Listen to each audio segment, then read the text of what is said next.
fame and fortune. He's also helped himself. If those players are subsequently sold by Marconi for $1 million, you get a 15% of $1 million. Your company does, doesn't it? Yes. No. What a beautiful thing to happen to us. A beautiful thing indeed from where he sits. But the kickbacks in Australian soccer are crippling the game. Welcome to the program. They call it the world game. Its stars are traded for millions of dollars. In a couple of weeks, it will become the centre of perhaps the most watched sporting event in history, the World Cup. Australia is seen as a small but growing force in soccer. We even hope to stage a World Cup ourselves within 10 or 12 years. More of our youngsters play the game than any other football code. Yet, Australian soccer is in deep trouble. Tonight, some of the game's biggest names detail serious allegations of corruption and mismanagement. After months of stonewalling and empty promises last year of an internal investigation, the National Soccer Federation announced on Friday night an independent inquiry to be headed by former Royal Commissioner Mr Justice Stewart. As Ross Coulthard reveals, there's plenty for the judge to get his teeth into.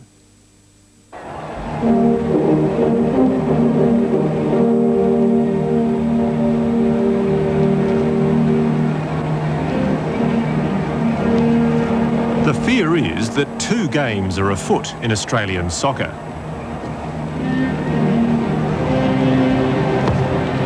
And only one of them is football.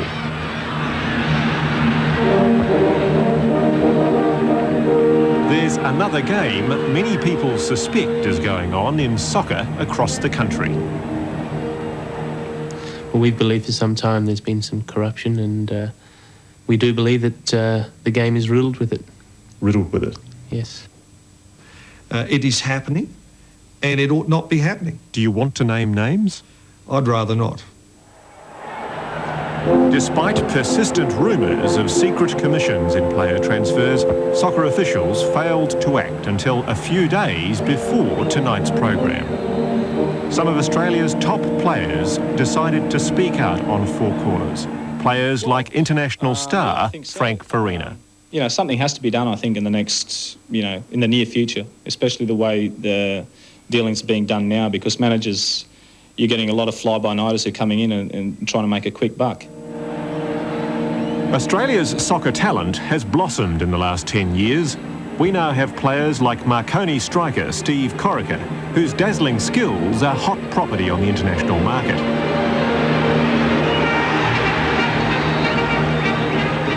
He and his teammate, goalie Mark Schwarzer, are being wooed by some of Europe's top clubs.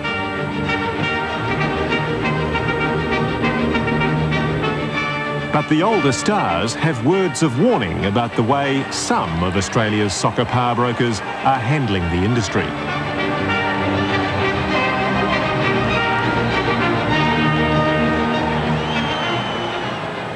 Stinks. There is no management, Ross.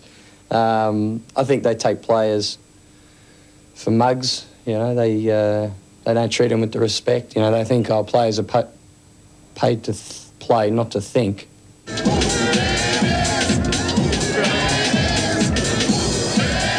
At this award night gathering in Melbourne a few weeks ago, the soccer industry celebrated the latest fine crop of players. Medal Players Player of the Year, Mark Viduka, Melbourne Knights.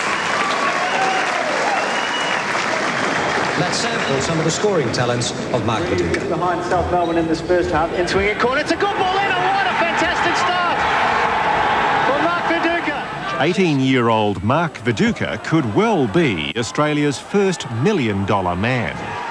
That's what his club thinks it might be able to sell him for on the European market. On average, players get about 15% of their transfer fee. What can I say again? Viduka has a golden future overseas. I'd like to thank sponsors.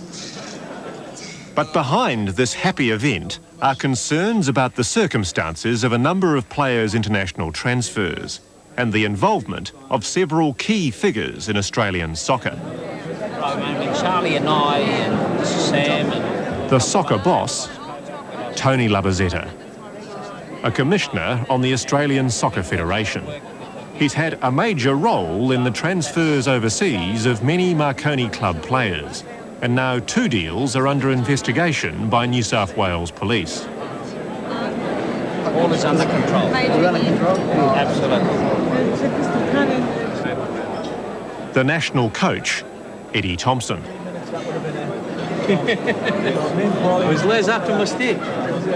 Our investigations reveal fresh concerns that his involvement in international transfers is conflicting with his role as national coach. The former national coach, Frank Arok, Australia's longest-serving Socceroo coach.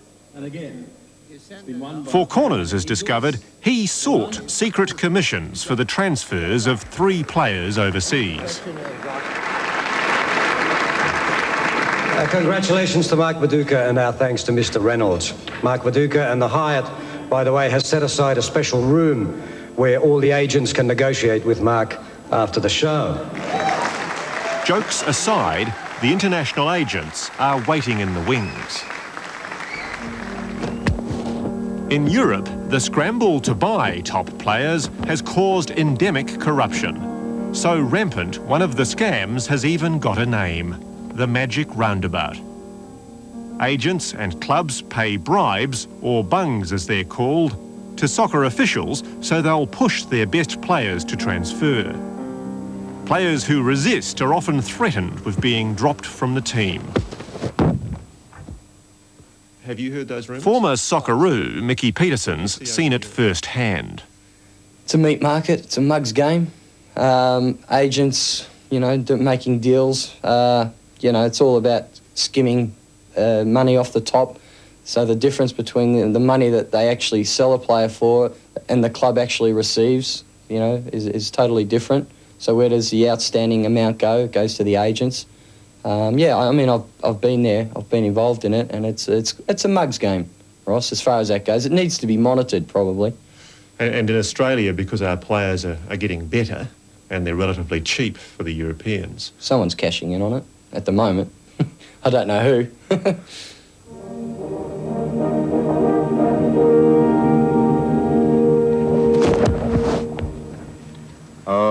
My name is Israel Maus, football manager. One agent who's been heavily involved in some controversial Australian deals is Belgian-based Israel Maus. I brought him to Belgium to play by Club Rouge. And here they are, eh? What a man, eh? It's all smiles here in Christmas 1988 with the 2 Australians he brought to Belgium, Frank Farina and Vlad Bosowski. But 6 years down the track, they don't see the joke anymore. The money went to people that didn't really deserve that money, and it got into hands that it really shouldn't have got into.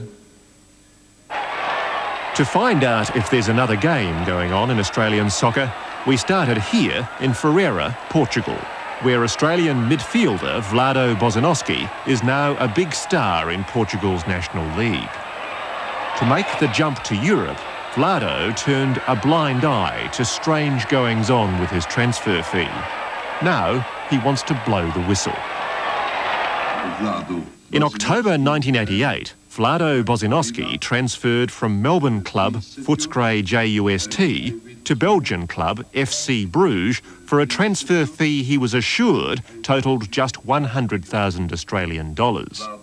When I was in Bruges, the manager had a talk to me and he said the transfer, Bruges was paying $100,000 for the transfer fee. A very nice time.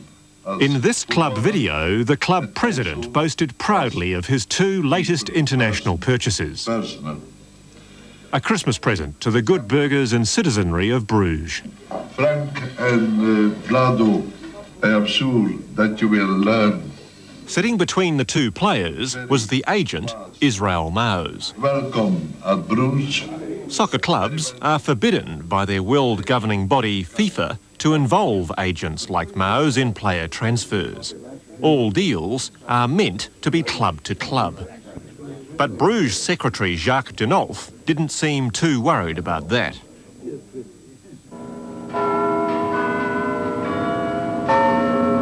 Only a few weeks earlier in Sydney, Maus presided over a curious transaction for the purchase of Vlad Bosowski.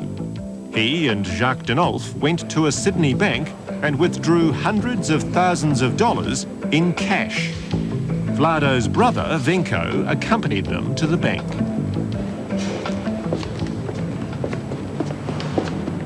What was Mr. Maus telling you the full transfer fee was going to be? My understanding was $100,000. 100,000 Australian dollars. Australian dollars, exactly.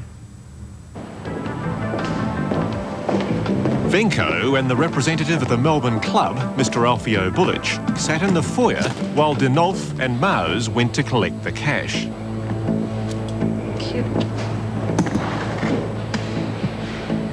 Did you ask them how much cash was there? I know, there was 2 briefcases full of it. You saw 2 briefcases? I carried one of them. because I couldn't carry, one of them had 2 briefcases and they asked me to carry one of them for me. How heavy was it? Pretty heavy. I wish I had gone home then.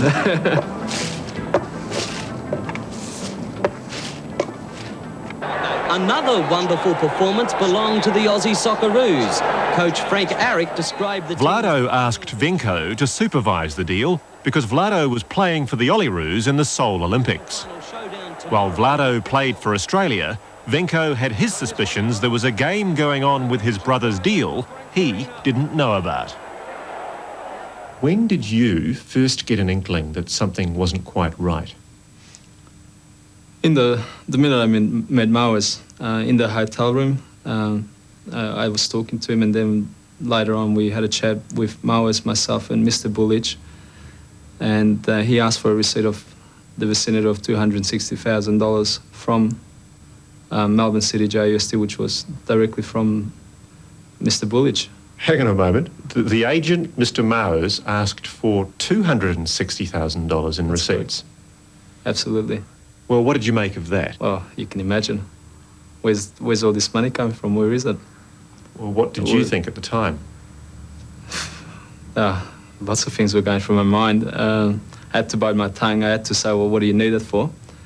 And try to be polite and try to sort of keep to the topic without saying what I really felt about what's going on, because I didn't want the deal to fall through. Well, this is a player transfer form which I requested from the Australian Soccer Federation as proof of my brother's transfer. Both Bosowski brothers were assured Vlado's transfer fee was just $100,000. They got the proof in writing from the Soccer Federation. There's a lot of numbers here, Venko. There's a lot of numbers, believe me. A lot, which I don't have answers for. But the mystery of just how much cash really was in those briefcases gets stranger. We've come across another transfer form for the same deal for $160,000. It's not signed by the Soccer Federation, but it is signed by the 2 clubs agreeing that figure was paid. This paperwork raises more questions than it answers. Why did the agent, Mr. Maus, ask for $260,000 in receipts for the transfer fee? And why is there the impossibility of 2 official player transfer forms showing 2 different fees? This is Alfio Bulic, the club official who met the Belgians with Venko Bosowski. He told us he got out of the soccer industry after his home was blown up during an unrelated soccer feud. Mr. Bulic says he knocked back the Belgian agent's demand for false receipts. He says his club got $100,000 and he doesn't know what happened to the rest of the money. Why do you think they needed cash?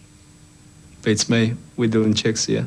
We don't deal in cash. Well, I mean, because the transfer fee had already been settled, hadn't it, to your knowledge? Of course. In fact, why did they come to Australia at all? I'm still wondering, if you can tell me. I'm still wondering. That's 15. Vlad Bosowski never got his share of the transfer fee from Footscray JUST. When he tried to chase the money in court, Mr. Maus failed to turn up to give evidence. When we contacted Maus at home in Belgium, he hung up on us. The Belgian club also refused to talk to us about any transfer deals. I mean, I was ripped off. I did not know what people were capable of. And for the sake of the younger players, an investigation would be helpful to them to open up their eyes. He's a guy that's, his dreams have always been to play in Europe and to make it as a professional soccer player. And you're not going to knock back an offer like that. I mean, it's pretty hard to. Even knowing that you're getting ripped off, I even knew that he was getting ripped off. But there was nothing I could do. Vlad Bosowski isn't the only Australian soccer player who fears that large chunks of his transfer fee have gone walkabout. There are question marks over the fees paid for at least 2 other Australian players who transferred to Club Bruges. On paper at least, there are disparities of hundreds of thousands of dollars in the fees paid for top players Frank Farina and Paul Ocon. In the case of Frank Farina, $173,000 of his transfer fee also appears to have gone astray. Again, most of it was in cash. Club Bruges agreed to pay $310,000, but the Sydney Marconi club only got $137,000. Until recently, Frank Farina thought all the $310,000 had been paid to Marconi. What have you heard subsequently? Well, I've heard that there has been a portion of that money which was taken back out of the country, taken back out of Australia and brought back into Belgium. And where it's gone from there was your guess is as good as mine. Another Marconi player, Paul Ocon, transferred to Club Bruges in 1991. In March, government investigators uncovered an apparent shortfall of hundreds of thousands of dollars in his fee.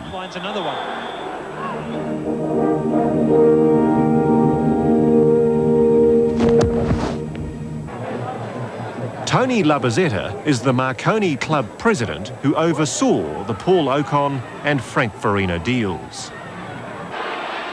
He initialled this official player transfer form for the Belgian club, certifying Paul Ocon had been sold by Club Marconi for $515,000.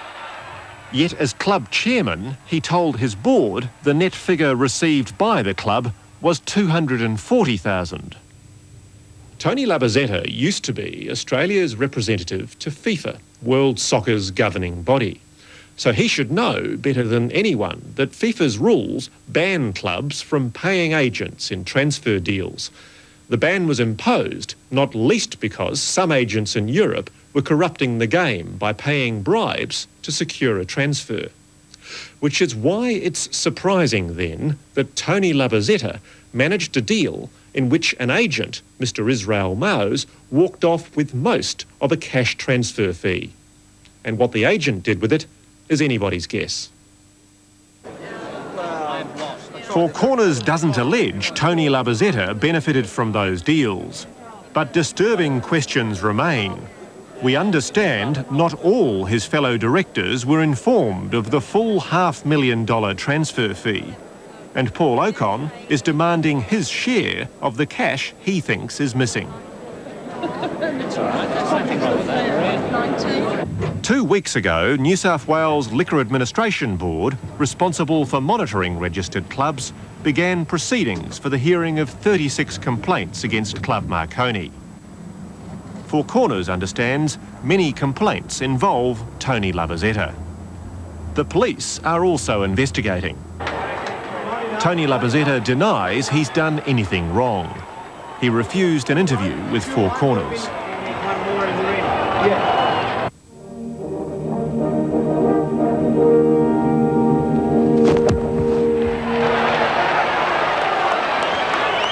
Frank Arok's known for his feisty coaching style.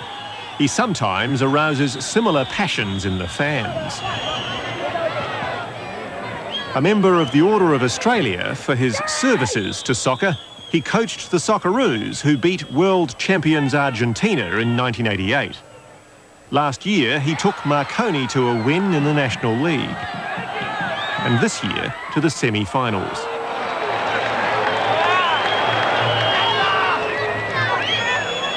You have to understand that corruption will always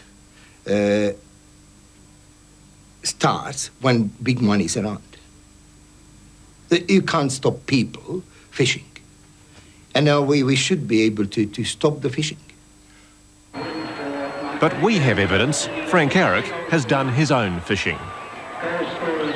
Before he came to Marconi, Frank Arok coached here at the St George Soccer Club in Rockdale, in Sydney's south.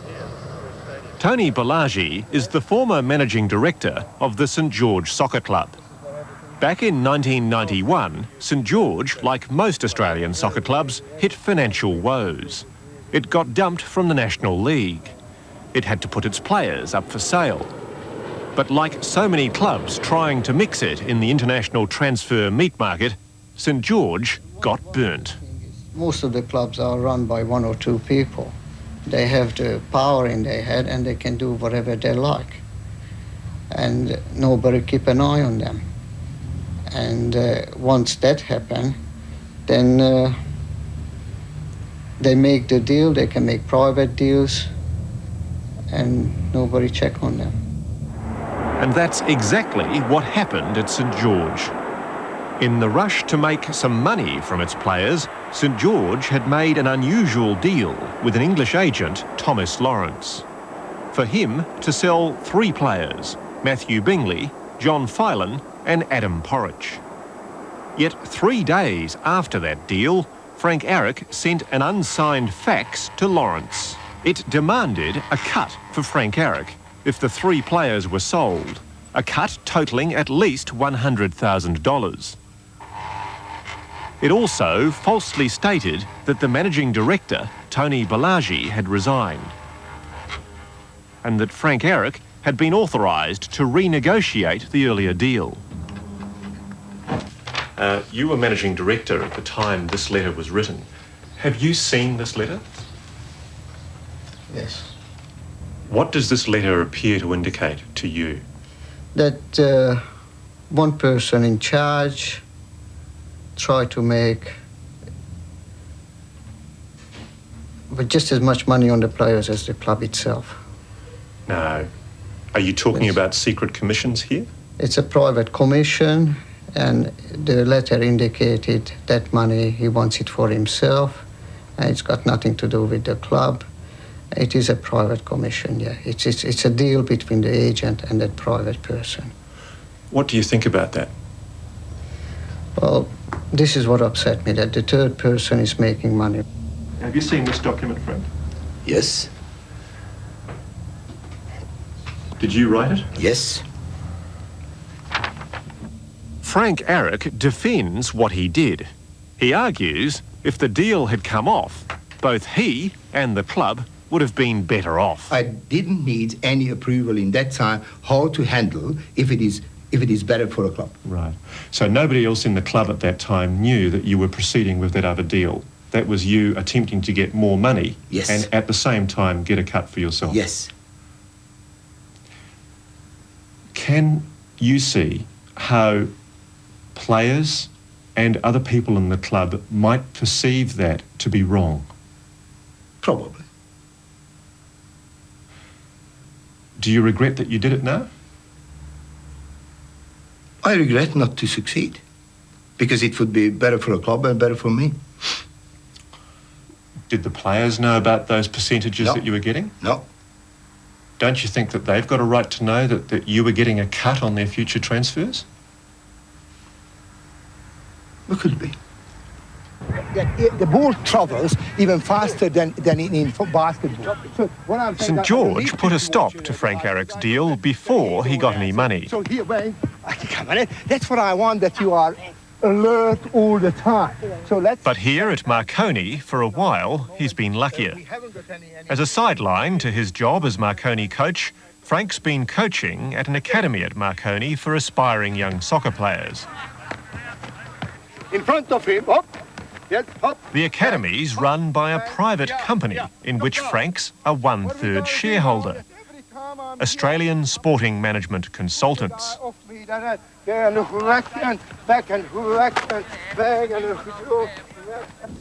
Ray Richards, whose son's been pushed to sign up for the academy, has big concerns about it.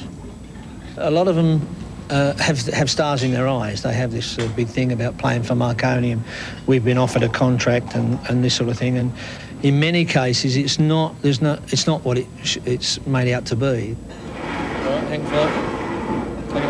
Ray's a former Socceroo. He was in the World Cup team in 1974. Away you go now, a bit more speed. He's very angry his 16-year-old son Ryan was threatened by another club official, not Frank Arok, and told that if he didn't sign a contract with the academy, he'd be relegated to a more junior team. Well, the words he came back to me were that he had to sign it to play for the 16s at Marconi this year. If he didn't sign the contract for the academy, then he would either be put down into the Southern District side or he would have to leave the club. They were exact words from a club official. There's no request there, or would you be interested? It's either sign it or out.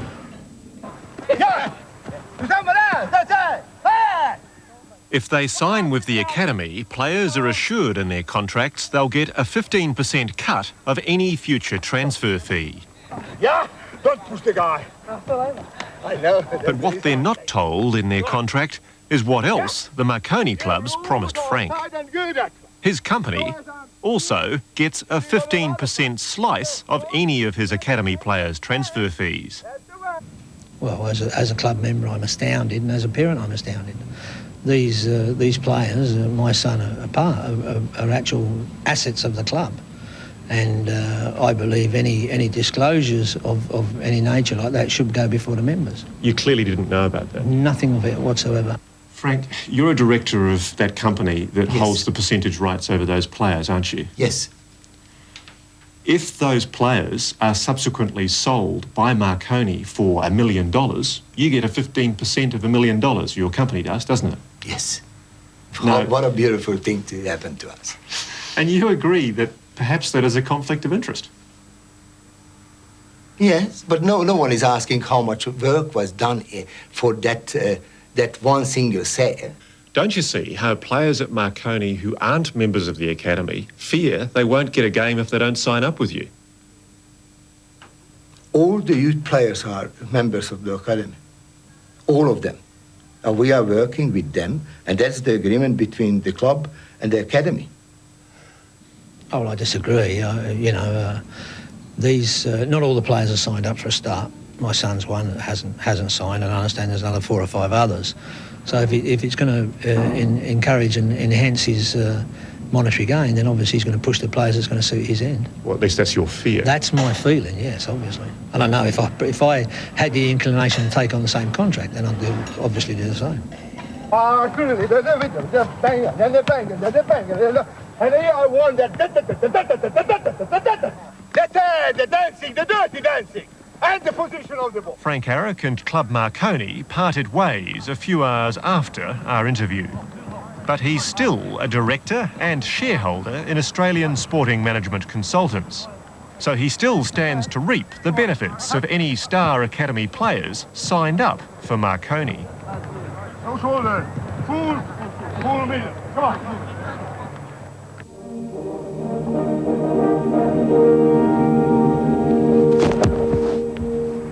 Eddie Thompson, Australia's current national coach. He's the man who took our Olyroos to Barcelona and our Socceroos to a narrow defeat against Argentina last November. With Eddie Thompson, the issue is different. Eddie's always denied, and there's no allegation he's taken any money. Rather, it's a question of perception and conflict of interest in his being so closely involved in the transfers of many top Australian players. Stevsky lifting that one across, Farina with a header. In early 1987, before Eddie Thompson became national coach, Tony Lazetta knew that the Sydney City Soccer Club was soon to be dropped from the National League. All the players would have to find new clubs.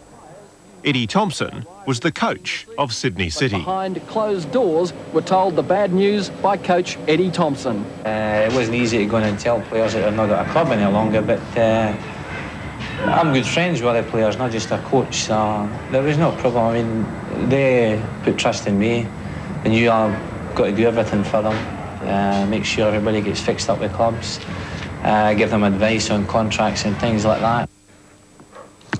One of the players Marconi wanted to buy was Frank Farina. We have evidence that Marconi president Tony Lazetta saw Eddie Thompson's role in facilitating the transfer as so crucial that he was prepared to pay him if that was necessary. He told another club official, "Eddie is important in making sure Frankie comes to our club." He apparently said, "We'll have to fix up Eddie Thompson for the transfer." This is hard work, isn't it? Henderson! Four Corners also understands that Tony Lazetta said he planned to pay Eddie Thompson a similar amount for helping in the transfer of player Jerry Gomez from Sydney City. Tony Lazetta denies both conversations. There's nothing to suggest Eddie Thompson tried to negotiate or received any money for this or any other transfers. But the simple fact of any soccer coach's involvement in player transfers leads to all sorts of speculation by players like Frank Farina. To be honest, I heard rumours that it had. People had, influenced decisions or pushed me into, not pushed me into it, I mean, everyone makes their own decisions, but, sort of gave you good advice, if you like, to go here or to do that. At the time I was young, and I listened to a lot of people who were around me, and apparently, people were saying, yeah, some of them were getting cuts of money, or this was paid to him, or he got so much money. Yeah, the rumours were around, but as far as I know, I never saw any money change hands. Do you think it's a healthy thing for a coach to get involved in player transfers? I don't think it's a healthy thing at all, no, because normally a coach, his job is to obviously on the field to get players ready to play and team tactics and that. He should have nothing to do with helping players out or having anything to do with player transfers. Eddie Thompson told us he saw nothing wrong with his involvement in transfers because he wasn't getting any money. With Zelic, who grabbed the lead just before the break. Zelic is inside the area, and Zelic has scored for Australia. In 1992, star Aussie player Ned Zelic scored 2 amazing goals in an Olympic qualifying game against Holland. It didn't take long for one of Europe's top clubs to front up with an offer. George Pashalis was the president of Ned's club, Sydney Olympic. The night after that game, I received a phone call from Ned around about midnight, telling me that there was a club interested in buying him, and was I prepared to accept $400,000. George Pashalis thought Zelic was calling him from the Olyroos training camp at Papendal in Holland, especially since Ned put Olyroos coach Eddie Thompson on the line. Ned then pressed me for an answer, and he said, look, hang on a tick, I can see Eddie Thompson coming along. And then there was this little discussion between Ned and Eddie to the fact that, good day Ned, how are you? And good day Tomo, and so forth. And then Eddie came on the phone and said, I can understand, it's a very important decision, you can't make a decision now. But despite the impression given to Pashalis, the Olyroos coach and his star player weren't in Holland at all. They'd actually left the Australian Olympic camp to go to Germany to negotiate with the top club, Borussia Dortmund. And I only became aware of that when Ned came back the next week, and in a rather heated discussion in my office, he said to me, look, when I rang you from their offices in Germany, you told me this. And that was the first that I knew that that phone call had come from Germany. Well, I wasn't too impressed. Coach Eddie Thompson. In 1992, the Australian Soccer Federation held a brief internal investigation into Eddie Thompson's role in player transfers. Eddie was cleared. But the Federation's now put a clause in his new contract forbidding him from involvement in transfers. Eddie hasn't signed it. 2-1. And Mike Peterson, who's only been on for 4 minutes, scores in his international debut. The 20-year-old from Juventus. So your mum recorded this? She did, Ross, and she said it'll be good to show the grandkids in a few years, but I've got to get a wife first. Former Socceroo Mickey Peterson has played in 3 World Cup campaigns and was in the Olympic team in Seoul. When he started thinking about transferring overseas, he says he got a surprise call from Eddie Thompson. I got a phone call from Eddie Thompson, an answering machine, saying, don't do anything until you speak to me. I never actually got back to him. And then he called again and my girlfriend answered, and he virtually said the same thing to my girlfriend. Don't do anything until Mickey speaks to me about it, because we might be able to do him a better deal somewhere along that nature. Eddie Thompson denies he made those calls. Peterson says he did, and that by seeking to involve himself in helping some players transfer overseas, Eddie's fuelling a perception that those players will be favoured over others. Sounds like a bit of a conflict in terms of, you know, you play for the Australian team, you want everything to run smooth, you don't want any sort of bias to go on, and, you know, possibly if that were to happen, you could find conflicts going on within the squad about who's playing, who's not playing. Well, you're in the locker rooms after a Socceroos match. Was it talked about, that sort of thing? Actually, it was, Ross. Yeah, you sort of, you know, I mean, there's a fine line between playing a player and not playing a player, and, you know, there's not much difference in ability between a lot of us at that level. But, yeah, you sort of tend to say, well, why is one player getting a game over another? And you sort of question the reasoning behind it. In our investigation, we found few players or parents who didn't have concerns about how soccer is run in Australia. But few would speak out publicly for fear of jeopardising a career. This kick now. Seal! David Seal! David Seal now plays for Belgian club Indrek Dalst. His father, Roger, claims that one club official came straight out and demanded a bribe to ensure his son got overseas. What did he exactly say to you when he asked you for money? The exact words he said to me was, the only way a transfer will be completed is if you are prepared to place $25,000 in cash aside of the table, and only then will we give you a clearance. Sounds like a bribe to me. I believe it's extortion. Remo Nogarotto is a director of the New South Wales Soccer Federation. He was also chairman of the Marconi Club for 6 years, one time challenging Tony Lazetta for the presidency. He admits he too has concerns about soccer's other game. Why should a player worry if an Australian official is possibly getting money from an agent overseas for helping in international transfers? Because it leads to the perception, whether the perception is fair or unfair. To me, that's immaterial. It leads to the perception that unless that particular player plays ball, so to speak, with that particular official, that player, his chances of future representation at whatever level could be jeopardised. And I think that's sad. When Europe's agents declared open season on Australian soccer talent, it was club officials like Remo Nogarotto to whom many agents came flocking with offers of private deals. Well, to the uninitiated, the first thing you've got to deal with is a Congo line of agents wishing to talk to you. So it's been pretty clear to you that whilst it hasn't been expressed directly, you've been offered bribes by agents to point a player in the right direction.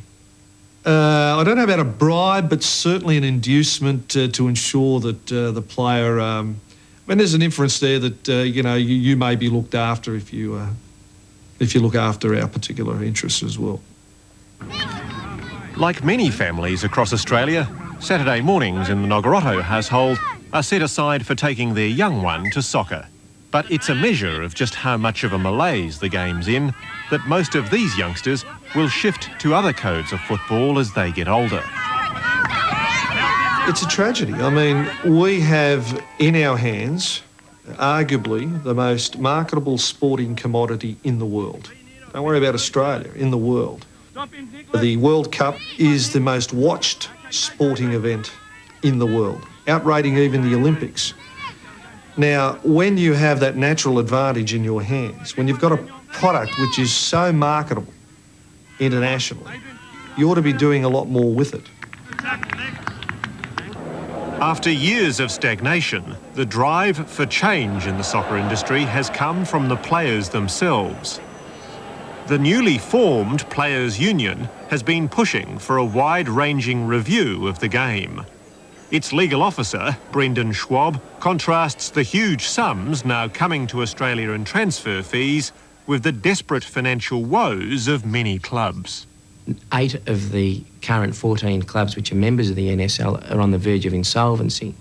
Now, the problem with that, quite obviously, is that the players who are trying to forge a career path for themselves in Australia are left in a situation where they don't know whether they're going to be paid week in, week out. Even Frank Arok, who's played soccer's other game, admits what's happening off the field with transfer fees is crippling the industry. Do you think that what you attempted to do there is pretty small cash compared to what else is going on in Australian soccer? It was nothing compared with what's going on at the moment. I want to clear the air once and for all and allow people to rest easy as to whether they are working or playing in an industry which is either corrupt or not corrupted. But Australia's soccer players are optimistic. They realise they're the reason why people love the game, and those who've prospered in the past from soccer's other game had better watch out. Well, at least the players now have some solid ground for that optimism. Mr. Justice Stewart's closed inquiry is expected to get underway by the end of the month. Ross Coulthart was our reporter. Before I go, I should tell you there's also talk tonight of an inquiry in Papua New Guinea, following the loss of virtually all the documents needed for an upcoming review of the country's controversial logging industry. Since Deb Richards' report a couple of weeks back for Four Corners highlighting the wholesale exploitation of the native forests by Malaysian companies, crucial maps and agreements have been kept under supposedly tight security, but it didn't save them from a mysterious fire at the weekend. The review is now seriously compromised. I trust the soccer inquiry has more luck with security. See you next Monday night. Good night.